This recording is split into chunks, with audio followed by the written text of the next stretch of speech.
Hi everyone, it's Andy. I'm sorry I couldn't be there with you in person, but I'm glad to get the chance to send a message. Thank you to Bishop John Stowe for leading this gathering. Today's event celebrates the strength and resiliency of our people. It celebrates each of you and your compassion and your dedication to helping your neighbors. As a community, we have experienced pain and grief at a level not many can comprehend. We lost 43 of our fellow Kentuckians in the deadly flooding just 1 year ago. Each one a child of God, irreplaceable and missed by their loved ones and their communities. Thousands of families lost their homes and everything they owned. And while it's hard to understand the why in these challenges, we always see God in the response. I'll never forget what I saw in eastern Kentucky in the days following the floods. Neighbors helping neighbors. Kentuckians opening their hearts and their homes to those in need. It reminds me of the story the late Mr. Rogers would tell. During tough times, his mother told him, "Look for the helpers.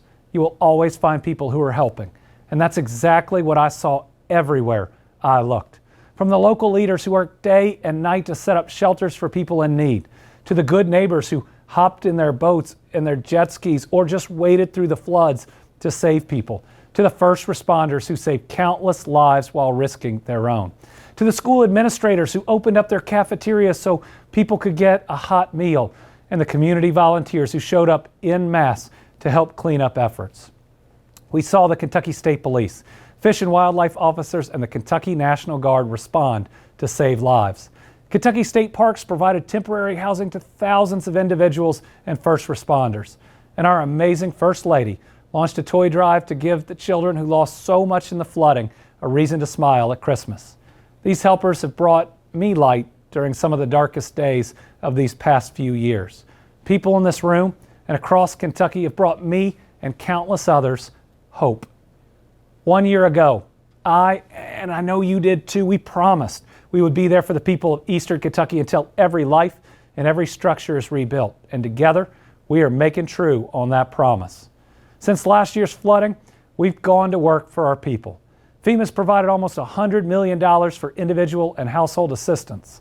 Through a nonpartisan special session working with the General Assembly, we established the $212.7 million Eastern Kentucky Safe Fund.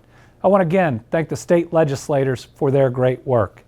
To date, we've raised over $13.2 million through the Team Eastern Kentucky Flood Relief Fund, with over 41,500 individuals and businesses having donated. Last month, we announced funds to renovate a senior housing facility in Breathitt County. And just a few weeks ago, we announced that $5.3 million is coming from our friends at the Appalachian Regional Commission to support a new high-ground housing development in both Letcher and Perry counties. And we have come so far in this past year. And while we celebrate that progress, we recognize there is so much more that we need to do for the long term. Getting folks into good housing is a part of the bigger puzzle we're putting together, and our work is paying off. According to FAHI, 311 muckouts, rehabs, and new homes have been completed for families affected, meaning 311 plus families can get back in a permanent housing situation. This is so important to me, both as your governor, but also as a dad to two kids who I love more than anything. When you don't have a reliable roof over your head, you can't think about much else. And while we're helping to build those houses, we know our next step is making that house a home for these families. And that's where you all come in.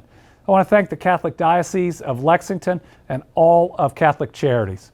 Thank you to the generosity of donors across the country. Y'all have been able to provide nearly $3.5 million of assistance to flood survivors. That's amazing.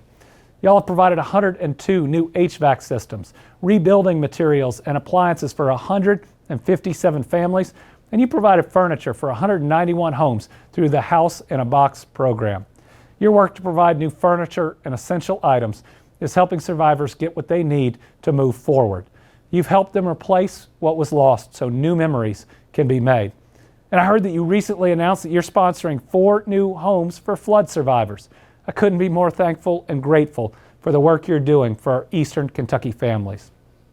Kentucky is a special place. In the Commonwealth, we help our neighbors, and we do the hard work so everyone has the resources they need to not only rebuild, but to thrive. We've been through a lot, but I hope everyone here knows there is so much to look forward to. In the book of Psalms, we're told weeping may linger in the evening, but joy comes in the morning. The work we're doing together is helping us take steps towards recovery, towards a brighter future and a better Kentucky we all want for our kids and for our grandkids. We're not just going to rebuild, we're going to build back even better. Again, thank you all. I know our good work together will only continue, and God bless you. God bless Eastern Kentucky and our entire Commonwealth.